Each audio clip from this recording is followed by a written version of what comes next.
சூரிய கிரகணமும் சரி, சந்திர கிரகணமும் ரெண்டுமே கிரகணம் அப்படிங்கிறது கெட்ட சம்பவமாக தான் எடுத்துக்கணும். That's an astrological event. பேசிக்கலாம் இந்த அஸ்ட்ராலஜிக்கல் ஈவெண்ட்ல பொதுவாக சூரியன் ராகுவோட சேர்றதும் சந்திரன் கேத்துவோட சேர்றதும் இது பொதுவாகவே வந்து ஒரு நல்ல நிகழ்ச்சின்னு சொல்ல முடியாது. தெரியாதுங்கிறதுனால ஒண்ணுமே நடக்காதுன்னு அர்த்தம் கிடையாது. அதனால தான் நான் முன்னாடியே சொன்னேன், தாக்கங்கள் இருக்கும்னு என்னோட இன்ஸ்டாகிராம் பேஜ்ல நான் போட்டதான் I think you are referring. அதுல பாத்தீங்கன்னா இப்போ மகாராஷ்டிராவுடைய டெபுட்டி சிஎம் வந்து இந்த மாதிரி ஆனதுங்கிறது ஒரு விஷயம். சாலிடாக பார்த்தீங்கன்னா எலெக்ஷனுக்கு முன்னாடி வரைக்கும் இந்த கிரகணத்தோட பீடைங்கிறது அதிகமாக இருக்கும். Plus or minus 3 months start ஆகவே இல்லை. சூரிய கிரகணமே ஆரம்பிக்கல. 17ஆம் தேதி சூரிய கிரகணம். இன்னைக்கு நம்ம ஷூட் பண்ணுறோம் 29ஆம் தேதி. இந்த டைம் பீரியட் எப்படிப்பட்ட விஷயம்னா, ராகுங்கிறது பேசிக்கலாக கார்சினோஜெனிக்னு சொல்லுவாங்கம்மா. இந்த சூரியன் ராகு கன்ஜங்ஷன் இருக்கும்போது வீட்டில் யாரோ ஒருத்தருக்கு கேன்சர் இருக்குன்னு டெட் பண்ணுவாங்க. அதாவது ஜாதகத்தில் கன்ஜங்ஷன் டிகிரி வந்து கொஞ்சம் தள்ளி இருந்ததுன்னா ஸ்டேஜ் 1 ஸ்டேஜ் 2 மாறும். ரொம்ப பக்கத்தில் இருந்ததுன்னா ஸ்டேஜ் 4 தான் கண்டுபிடிக்கிற மாதிரி இருக்கும். சூரியன் ராகு கன்ஜங்ஷன் இருக்கும்போது யாரெல்லாம் வந்து கர்ப்பமாக இருக்காங்களோ அவங்களாம் முடிஞ்ச அளவுக்கு வீட்டுக்குள்ள இருக்காரு. அந்த டைம்ல மட்டும் நான் சொல்றது.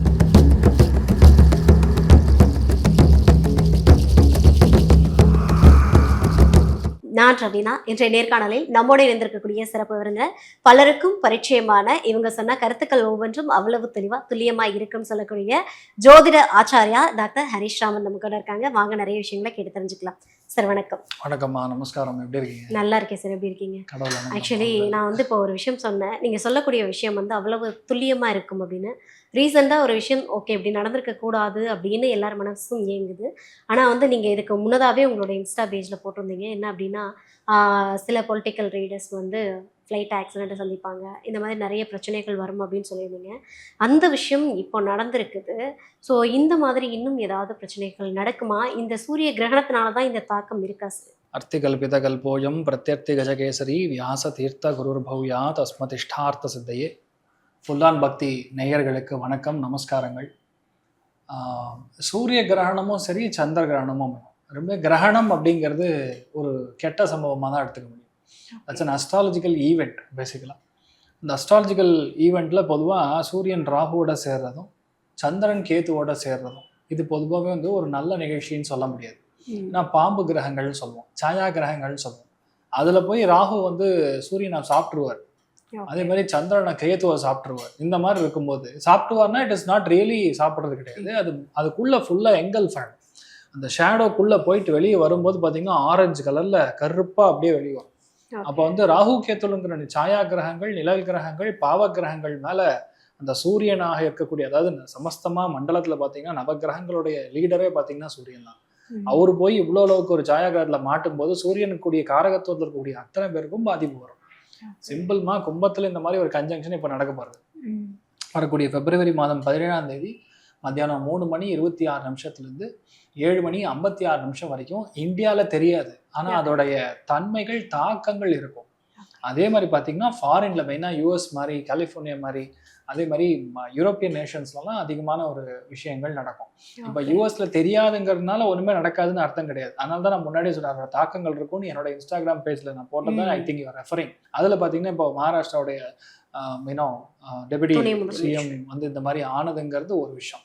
ரெண்டாவது, இது மட்டும் கிடையாது, நிறைய இடங்கள்ல கைது செய்யப்படக்கூடிய விஷயங்கள் நடக்கும். அடுத்த 3 மாசம் சாலிடா பாத்தீங்கன்னா எலெக்ஷனுக்கு முன்னாடி வரைக்கும் இந்த கிரகணத்தோட பீடைங்கிறது அதிகமா இருக்கும்.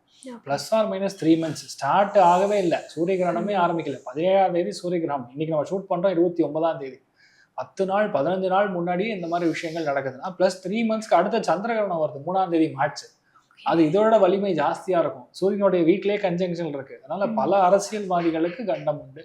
நிறைய பேர் ஆக்சிடென்ட் ஆகுறது, நிறைய பேருக்கு ஃபயர் ஆக்சிடென்ட் ஆகுறது, ஃபிளைட் கிராஷ் ஆகுறது, சில பேர் கைது செய்யப்படுறது, சில பேருக்கு எனக்கு வேண்டாம் ரிசைன் பண்ணிட்டு வெளியே போயிடுவாங்க. அரசியல் வாழ்க்கையே வேண்டாம், இத்தோட அரசியல் வாழ்க்கையை முடிஞ்சுது, என்னை விட்டுருங்கன்னு சொல்றது. சில பேர் மேல நிறைய பழி சுமத்தப்படுவது, சில பேருக்கு கேஸ் மேல கேஸ் விடுகிறதுங்கிற மாதிரி ரொம்ப கவனமா இருக்கணும். அதாவது அரசியல்வாதிகள் இன் எனி கார்னர், நான் சொல்ல தமிழ்நாடு மட்டும் கிடையாது, உலகெங்கும் இருக்கக்கூடிய அனைத்து அரசியல்வாதிகளும் இந்த டைம் பீரியட்ல ரொம்ப கவனமா இருக்கணும். மெயினா இந்த கிரகம் வந்து எங்க நடக்குதுன்னு பாத்தீங்கன்னா கும்பத்தில் நடக்குதுமா.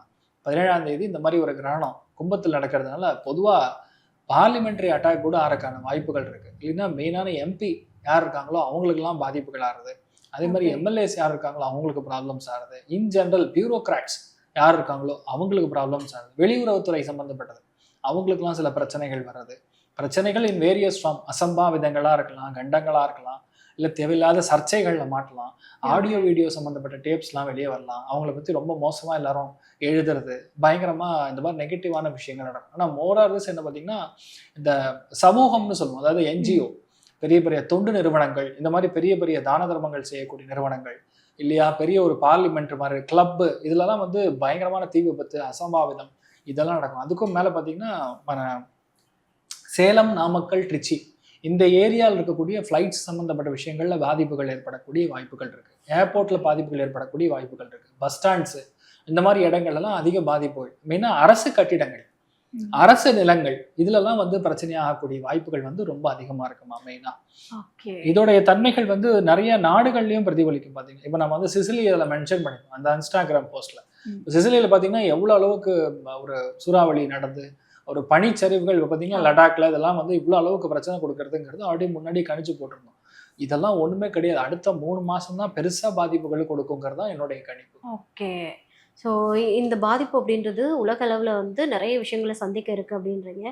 இது வந்து தனிப்பட்ட விஷயத்தில், அதாவது தனிப்பட்ட மனுஷனுக்கோ இல்லை வந்து இந்த ராசினியர்களுக்கோ வந்து ஆகாது, ஒருத்தவங்களை தனியாக அஃபெக்ட் பண்ணுமா அப்படின்னு கேட்டால் கண்டிப்பாமா. அதாவது இந்த கிரகண தோஷம் அப்படிங்கிறது எந்த நட்சத்திரங்கள்ல வேலை செய்யுதுன்னு நம்ம பார்க்கணும். அதுல பார்த்தீங்கன்னா மெயினாக 3 நட்சத்திரங்கள், 3 ராசி நபர்கள் கொஞ்சம் கவனமா இருக்கணும். மெயினாக ரத்த பந்தங்கள், அவங்களுக்கு அவங்க ஹெல்த்து இதெல்லாம் கவனமா இருக்கணும். அதுல மெயினாக கும்பராசி, மிதுன ராசி, துலா ராசி நண்பர்களுக்கு தான் அதிக பாதிப்பு ஏற்பட போகும்.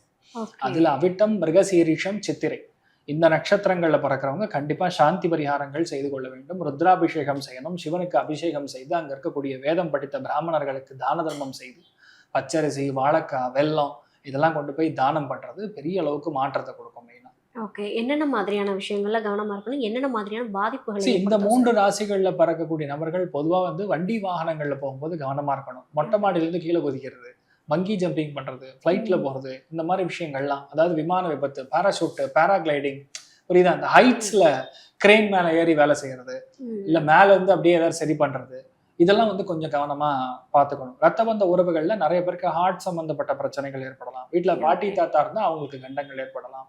ஏன்னா குழந்தைகளுக்கு பாதிக்கலாம், முதல் குழந்தைக்கு பாதிக்கலாம். இந்த மாதிரி விஷயங்கள்லாம் நடக்கும். வீட்டுல அப்பா இருந்தாருன்னா அவருக்கு ஹெல்த் இஷ்யூ வரலாம். ரோட்ஸ்ல ரொம்ப கவனமா போறது, இந்த 3 ராசிகள்ல இருக்கக்கூடிய நபர்கள் ரொம்ப கவனமா இருக்கணும். 2வது, இந்த டைம் பீரியட் எப்படிப்பட்ட விஷயம்னா, ராகுங்கிறது பேசிக்கலா கார்சினோஜெனிக்னு சொல்லுவாங்கம்மா. இந்த சூரியன் ராகு கன்ஜங்ஷன் இருக்கும்போது வீட்டுல யாரோ ஒருத்தருக்கு கேன்சர் இருக்குன்னு டிடெக்ட் பண்ணுவாங்க. யாருக்கு? இந்த 3 ராசிகள்ல பிறந்திருக்கக்கூடிய நபர்களுடைய வீட்டுல. துலா ராசி, மிதுன ராசி, அதே மாதிரி கும்பராசியில பிறந்திருக்கக்கூடிய நபர்களுடைய வீட்டுல இந்த மாதிரி ஒரு கட்டி இருக்குங்க, இதை உடனே சரி பண்ணணும். லோவர் பேக்ல இந்த மாதிரி ஒரு கட்டி இருக்கு, செஸ்ட்ல கட்டி இருக்கு, இல்ல பிளாக் இருக்கு, சில பேர் கண்ணில் புற விழுந்திருக்கு, இம்மீடியட்டா ஆப்ரேஷன் பண்ணணும். இந்த மாதிரி விஷயங்கள்லாம் வந்து ஒரு 3 மந்த்ஸ்க்குள்ள கண்டுபிடிச்சு அதுக்கான ஒரு தீர்வுகள், அதாவது ஜாதகத்துல கன்ஜங்ஷன் டிகிரி வந்து கொஞ்சம் தள்ளி இருந்ததுன்னா ஸ்டேஜ் 1 ஸ்டேஜ் 2 மாறும், ரொம்ப பக்கத்துல இருந்ததுன்னா ஸ்டேஜ் 4ல தான் கண்டுபிடிக்கிற மாதிரி இருக்கும். ஸோ இந்த டைம் பீரியட் இதெல்லாம் இருந்ததுன்னா கொஞ்சம் உடனே சரி பண்றது பொதுவா நல்லது. ஆனா இந்த 3 ராசிகளை தான் மெயினா கவனமா பார்த்துக்கணும். இதுல பெரிய ஒரு ராஜயோகம் கொடுக்கக்கூடிய வாய்ப்புகள் 3 ராசிகளுக்கு இருக்கு. ஓகே, சூரிய கிரகணத்துல நன்மையும் நடக்கும். ஆமா, குருவுடைய பார்வை பலத்துல இருக்கிறதுனால நல்ல விஷயங்கள் நிறைய நடக்கும். எப்படிப்பட்ட விஷயங்கள் நம்ம எதிர்பார்க்கவே மாட்டோம். இவெல்லாம் ஜெயிப்பானான்னு தெரியாது, இவனுக்கு டிக்கெட் கொடுத்துடலாம், அந்த மாதிரி விஷயங்கள்லாம் நடக்கும். மெயினா தனுசு ராசி நண்பர்களுக்கு ஒரு பெரிய யோகம்னு சொல்லலாம். ரிஷப ராசி நண்பர்களுக்கு செம்ம யோகம்னு சொல்லலாம். கன்னி ராசி நண்பர்களுக்கு ஜாக் பாட்னு சொல்லலாம். அடுத்த 3 மாசத்துல இந்த 3 ராசிகளுக்கும் அவ்வளவு நல்லா இருக்க போறது. சோ இவங்களுக்கெல்லாம் வந்து எதிர்பாராத அளவுக்கு வெற்றி, அதாவது சத்ருக்கள் வந்து பராஜயம் அடைவாங்க. அதாவது சத்ருக்களுக்கு வந்து எனிமிக்கு எதிர ஆப்ஷனே கிடையாது.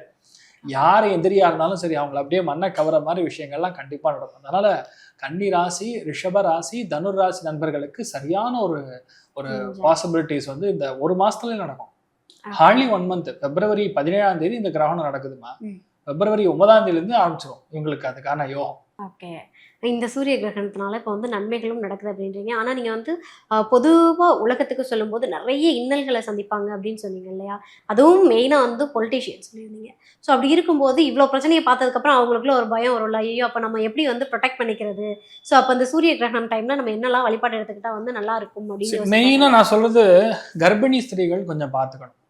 ஏன்னா சூரியன் ராகு கன்ஜங்ஷன் இருக்கும்போது யாரெல்லாம் வந்து கர்ப்பமா இருக்காங்களோ அவங்களாம் முடிஞ்ச அளவுக்கு வீட்டுக்குள்ள இருக்கிறது. அந்த டைம்ல மட்டும் நான் சொல்றது 3 மணி 56 நிமிஷத்துல இருந்து 7 மணி 36 நிமிஷம் வரைக்கும் 17ஆம் தேதி பிப்ரவரி முடிஞ்ச அளவுக்கு வீட்டுக்குள்ள இருக்கிறது, வெளியே அலையாம இருக்கிறது. ஏன்னா அந்த rays are not really good. நீங்க வந்து சயின்டிபிக்கலா கூட பார்க்கலாம், அது அந்த அளவுக்கு ஒரு கார்சினோஜெனிக் ரேஸா தான் இருக்கும். அதனால் அந்த டைமில் வந்து ஏதோ பயத்துறது கிளி அந்த டைமில் இன்ஃபேக்ட் ஓப்பனாக சொன்னால் சேரவே கூடாதுன்னு சொல்லுவோம்.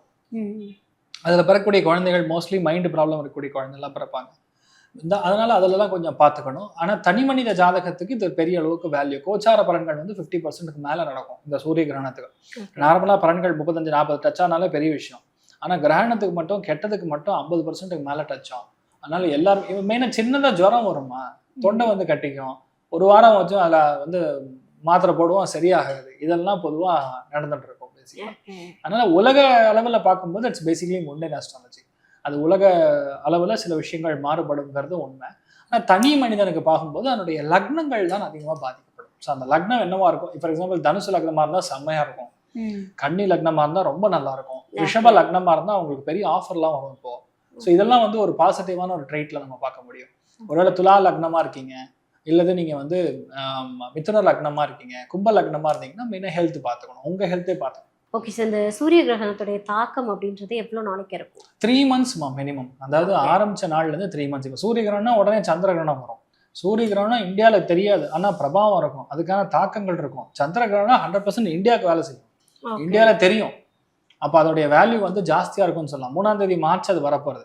ஸோ இந்த சூரிய கிரகணத்தோட நன்மைகள்ங்கிறது எப்படி பார்த்தாலும் ஆல்மோஸ்ட் 3 monthsக்கு சாலிடாக வேலை செய்யும். ஓகே சரி, ஓவராலாக வந்து இந்த சூரிய கிரகணம் டைமில் வந்து அவங்க வந்து இந்த வழிபாடு எடுத்துக்கிட்டாங்க அப்படின்னா கொஞ்சம் பிரச்சனை இருக்கவங்க சேஃபாக இருக்கலாம் அப்படின்னா என்ன மாதிரியான வழிபாட்டு முறைகள்? மெயினாக சிவபெருமான ஆலயத்துக்கு செல்வது. சிவபெருமான ஆலயத்தில் 18ஆம் தேதி காலையில் அபிஷேகத்தை கொடுக்கணும். அதாவது கிரகணம் இருக்கிறனால 17ஆம் தேதி ஃபுல்லாகவே வந்து கோவில்லாம் மூடியிருப்பாங்க, நடையெல்லாம் சாத்தியிருப்பாங்க.